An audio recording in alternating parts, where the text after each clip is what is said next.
Hello, hello mga ka-gardeners. Wala akong magawa.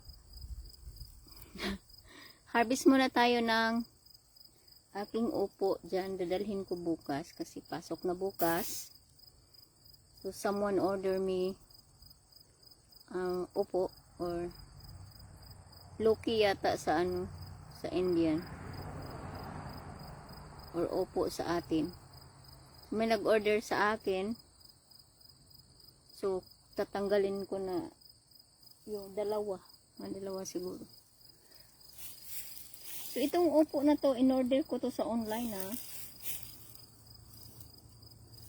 So, ang ganda ng seeds niya kasi talagang ang lalaki ng bunga. Yung klase ng tanim.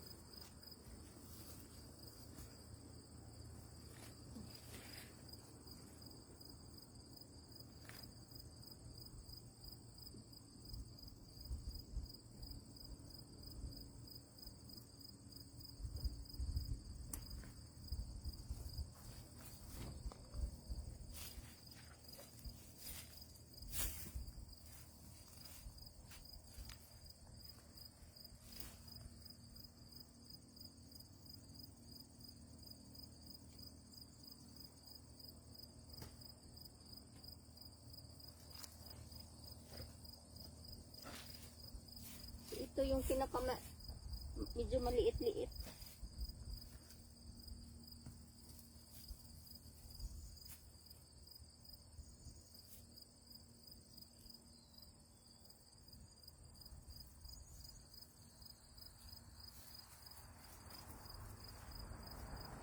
So, dalawa lang muna yung kukunin ko pa to.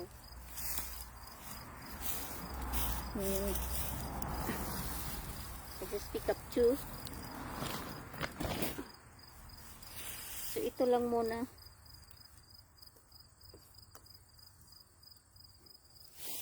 Okay.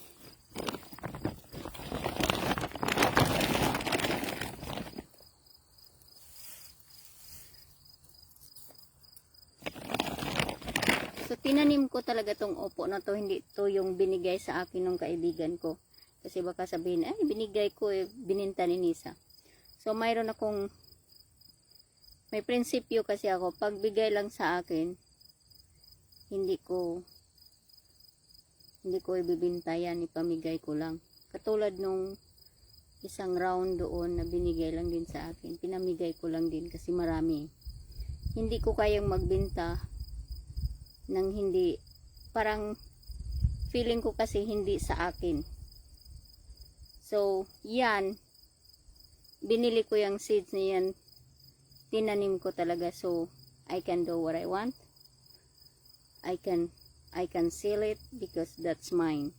But if someone giving to me a plant and then it's growing, it's a lot, I just give that to someone also because I feel that it's not mine. Even though I am the one who growing it or plant it, but it seems I feel it's not mine. So baka kasi may mag-claim na ay, akong nagbigay niyan. No. May prinsipyo ako sa buhay. Pagbigay, hindi ko bibenta. Okay? Ganyan ang prinsipyo ko sa buhay. But I think there's nothing wrong kung ibibinta ko kasi ako naman yung nag-alaga. Pero hindi kasi ganun.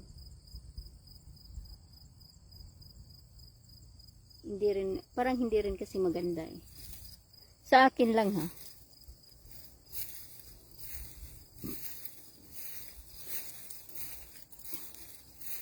Punta tayo sa bundok.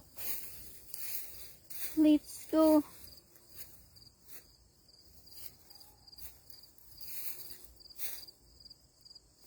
So, marami din kasing a lot of my coworker give a plant to me. So, pag tinanim ko yan, pag dumami, bibigay ko lang din kasi hindi rin naman yan sa akin. So, ito yung upo ko dito na kung hindi lang siya kinain ng groundhog, makakarami talaga ako. Yun nga lang kasi hanggang dito yan. Ito. Kailang umaakyat din sila dito eh. Kaya yan. So yung nasa loob nakabunga siya kasi may ano naman, may maliliit din naman. So ito patay na to kasi hindi nga nakadami kasi yung groundhog kinain. Gustong gusto ng groundhog to. Type na itong kainin kasi ano siya eh. Soft eh. Malambot siguro sa dila niya.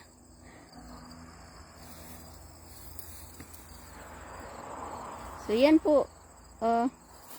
Yeah, makakarami sana ako. It's a lot, but the groundhog ate it. 2 puno lang tong nabuhay dito. Kasi nga nung tinanim ko, nagpatubo ako sa loob ng bahay. Kaya lang pagtanim ko dito sa labas, kinain agad ng groundhog.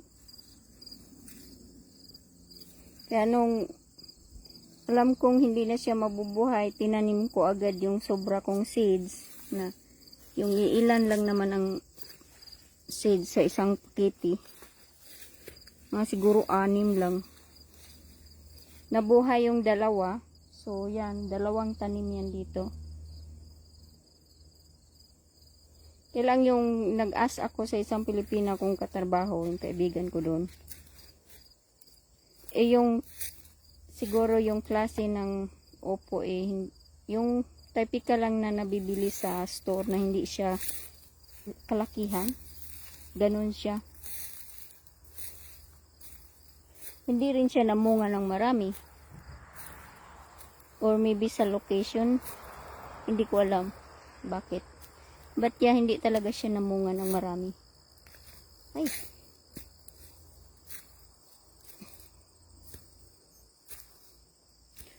Punta tayo sa itaas, kabaw.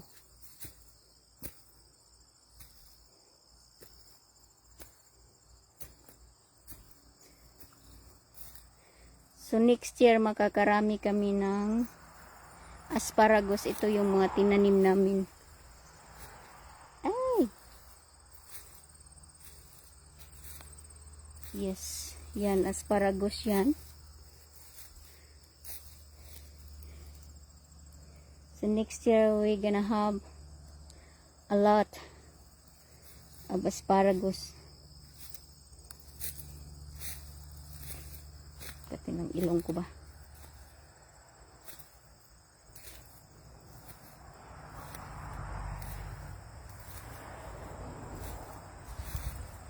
So yung area namin talagang ano siya, ano ba? Kalabungan.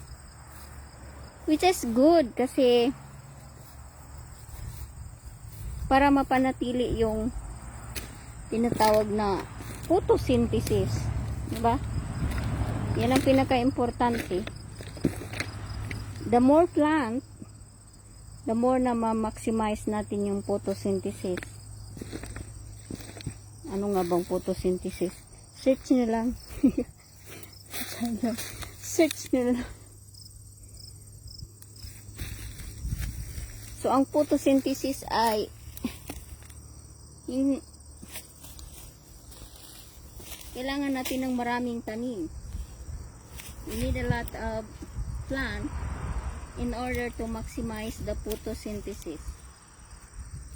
At mayroon everybody win-win. Pag marami tayong ay, nalata.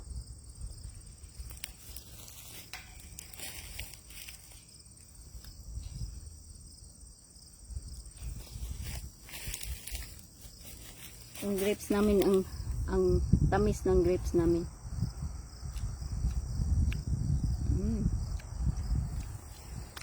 Tamis.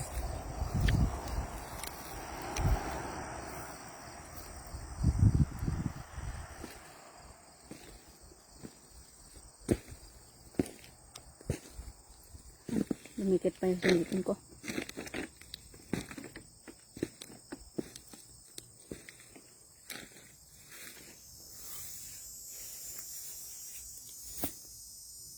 So as I said, ma-maximize natin yung photosynthesis. So ito, sample, ito yung plant. Tapos sun. Dito, tapos carbon dioxide, tapos oxygen, nagpo-produce siya ng oxygen, tapos glucose, tapos tubig. So yan po ay kailangan ng katawan natin para lang din tayong plant. We're like a plant na kailangan din natin ng photosynthesis. Kasi in order to have a better taste vegetable, we need a photosynthesis. So a healthy environment. So yan ang gusto naming ma-achieve dito na makatulong sa environment. Next naman. Or sa ating mundo, earth. Char lang. Kaya totoo yun. Ay, kabaw pa. Nakabaw na tuloy.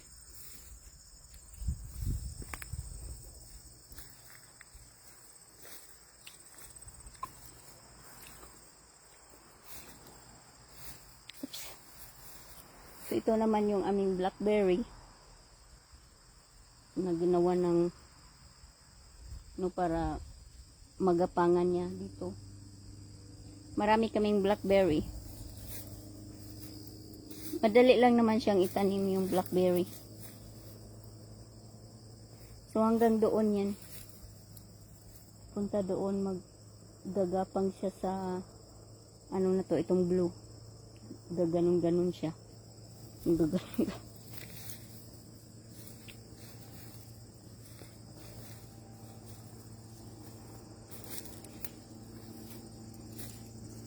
So kaya ganon na yung ginagawa namin. Hindi yung, it's not like a garden that you can see that wow, it's clean, neat, or whatever that is.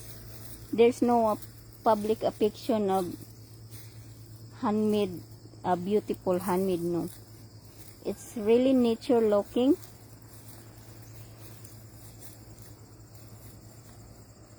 Maraming weed para mapanatili natin yung maganda sa environment, kasi pag marami ding greeny, di ba? And hindi siya masyadong mainit.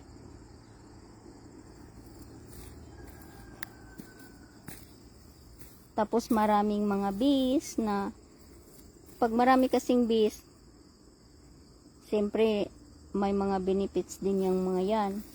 Kahit yung mga bugs, kahit yung mga weed, hindi naman siya yung problema eh. Sabi nila problema yung weed. Hindi naman. We just need to do something. But that's not a big problem, the weed. Ay, kabaw ka. Na. Patay na.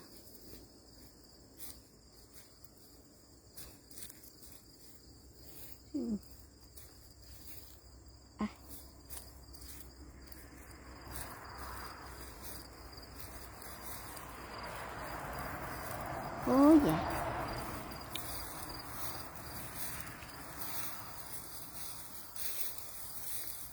So mangunguha din ako ng nasturtium leaves at saka flower bukas na ng umaga. Just someone asked me to bring to. But that's not for sale. It's just really easy to grow that one. And mostly about nasturtium is just coming back every year because of the seeds that just leave the seeds in there and then it just grow next year.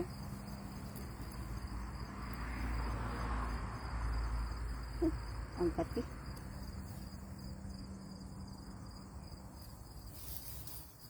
Yep. Titingnan ko kung may makukuha akong mga tomato.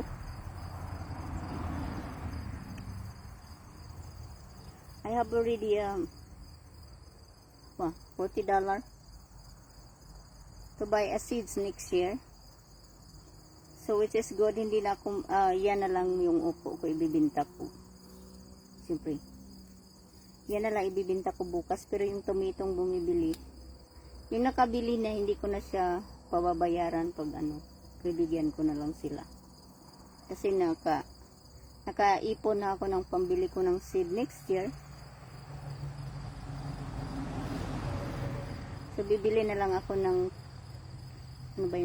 timbangan, scale na pang talaga,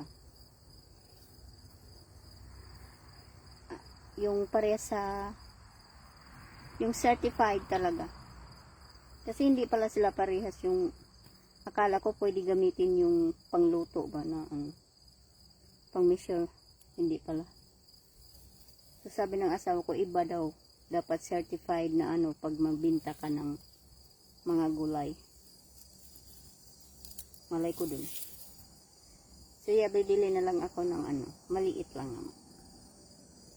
Para next year, mayroon akong magamit.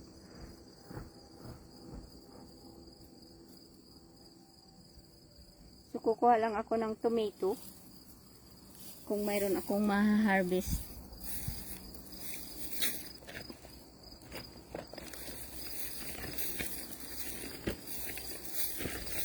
Hindi ko rin naman ibibinta yung lahat ng upo ko kasi kailangan ko rin yan sa kanainan. Kailangan ko rin kainin.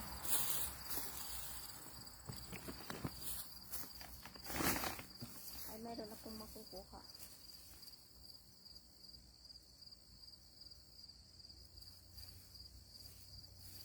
Hindi ko siya ilagay dito, baka mas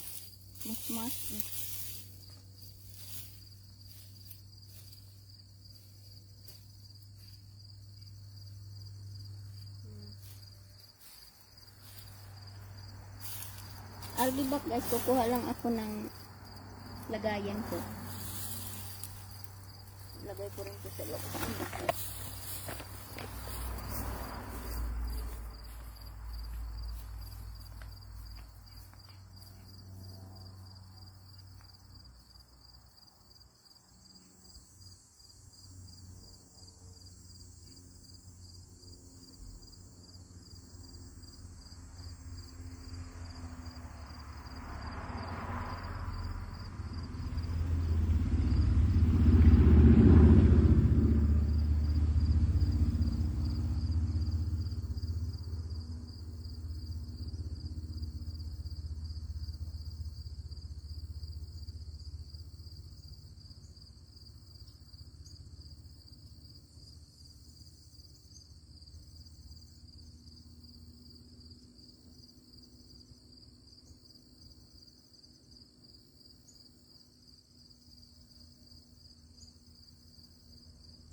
Yes, I'm back.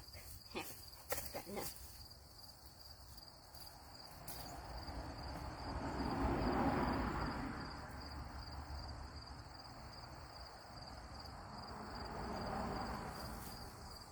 Masarap kasi itong tomato ko. Ay, kabaw.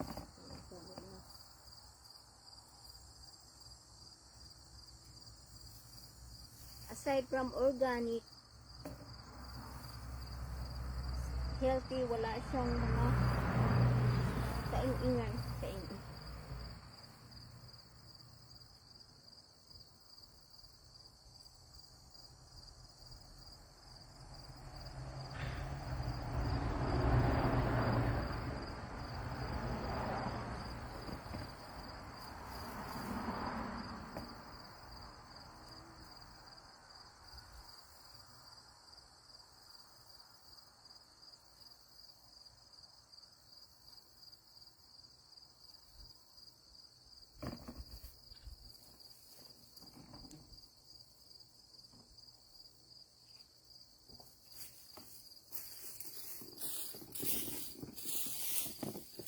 Kaya lang yung mga katrabaho ko kasi pagbigyan ko yung iba, nahiya, binabayaran ako. Okay lang yun. Pabor yun sa akin.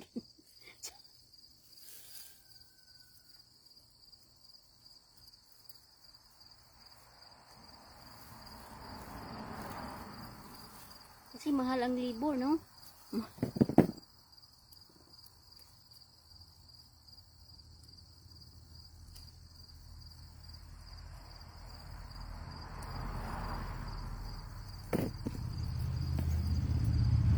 Masarap kasi itong tomato na to, juicy siya na ano. Tatanim pa ako ulit next year. Marami.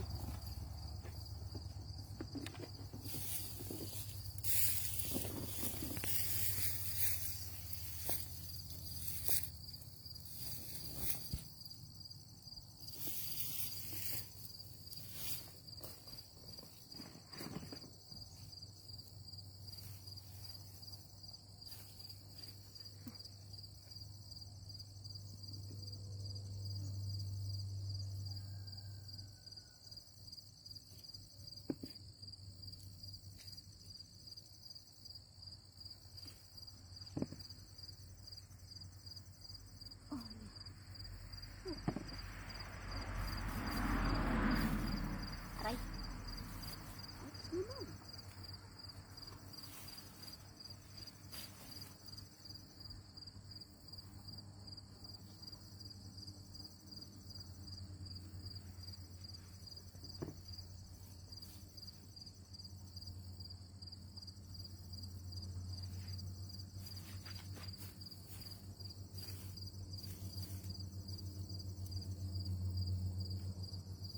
So ito naman yung malalaki kong tomato.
Right.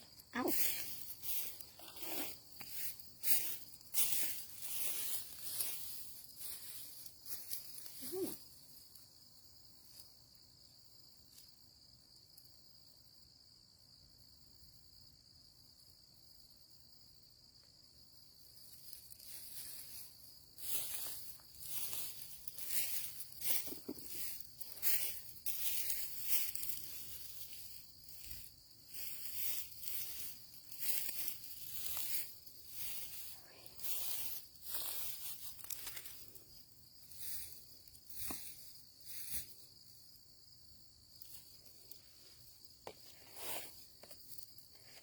ito yung harvest kong tomato. Dadalhin ko siya bukas. Mainit na.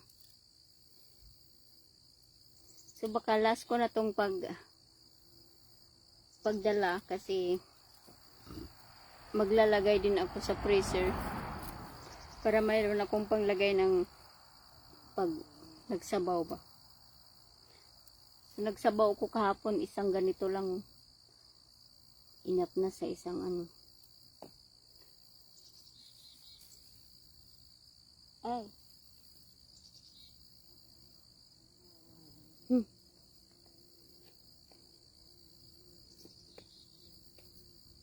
Heidi, lumayas ka.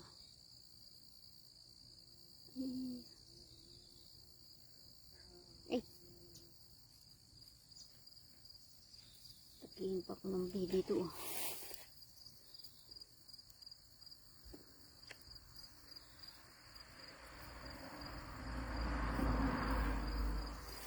Let's go. Mabigat na pala. Oh yeah.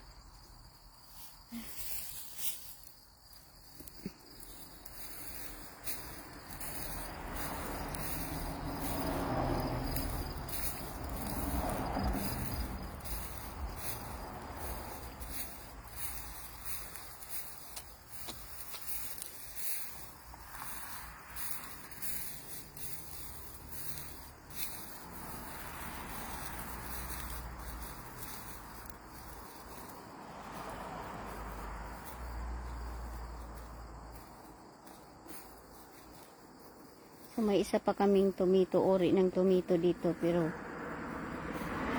cherry tomato naman to, pero bawal. Oh.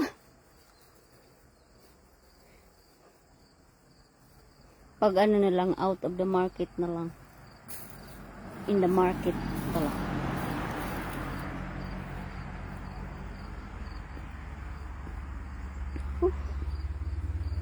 Mainit-init na rin.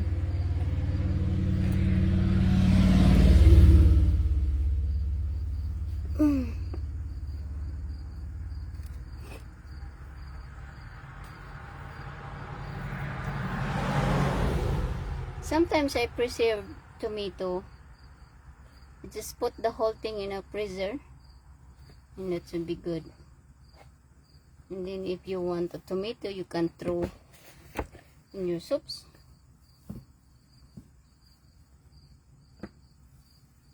And it's good because sometimes this tomato is expensive and we don't know how to they grow, because we grow a lot of tomatoes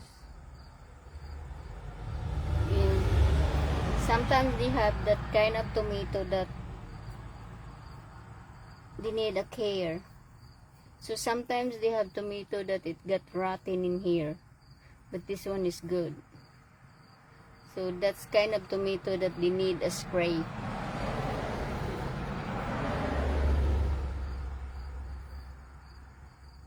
So alam nyo na, yung ibang tanim na nabibili, yung ibang gulay na nabibili natin sa store, may spray talaga yan. Tulad nung nagtry ako ng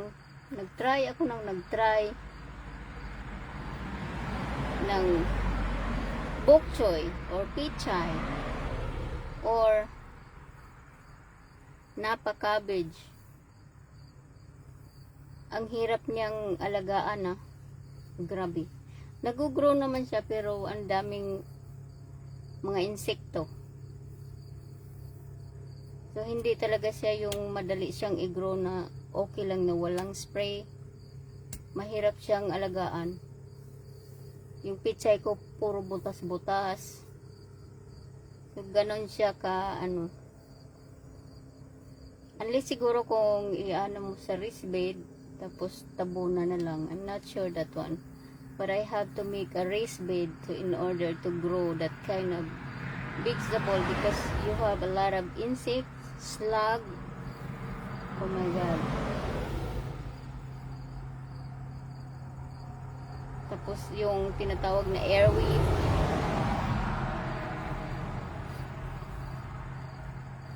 Init lang.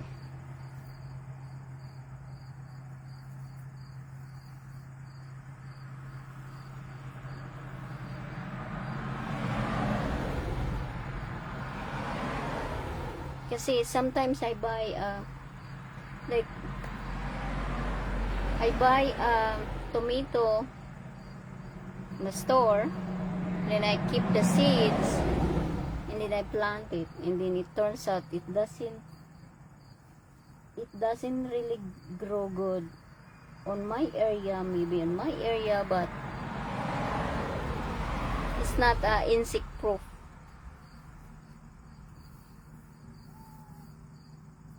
Need really care for that to have a lot of tomato to grow a nice or a healthy one, but you need to spray. So we don't want that kind of thing in our food, because that is toxic.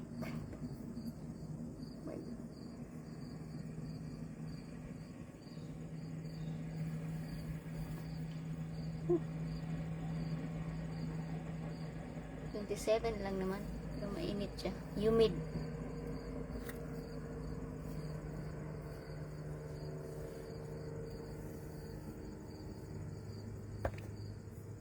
Tikman ko tong isang tomato. Hindi pa kasi siya masyadong hinog. Ito okay na to siya. Colorful kasi itong tomato na to.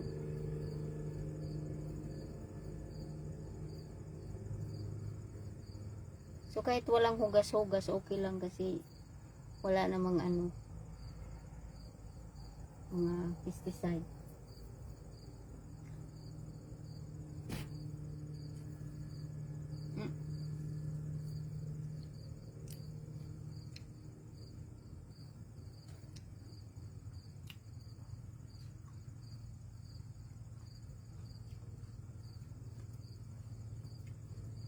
Lalo pag ito kainin.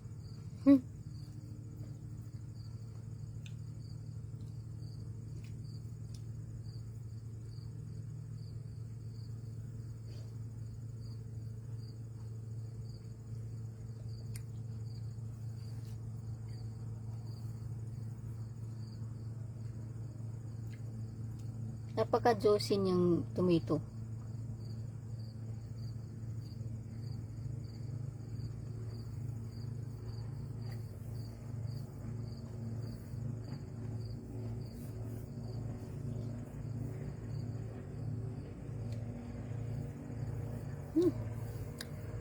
Sarap.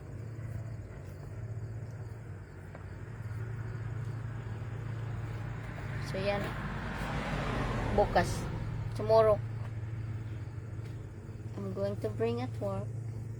So ito kasi hindi pa masyadong hinugo.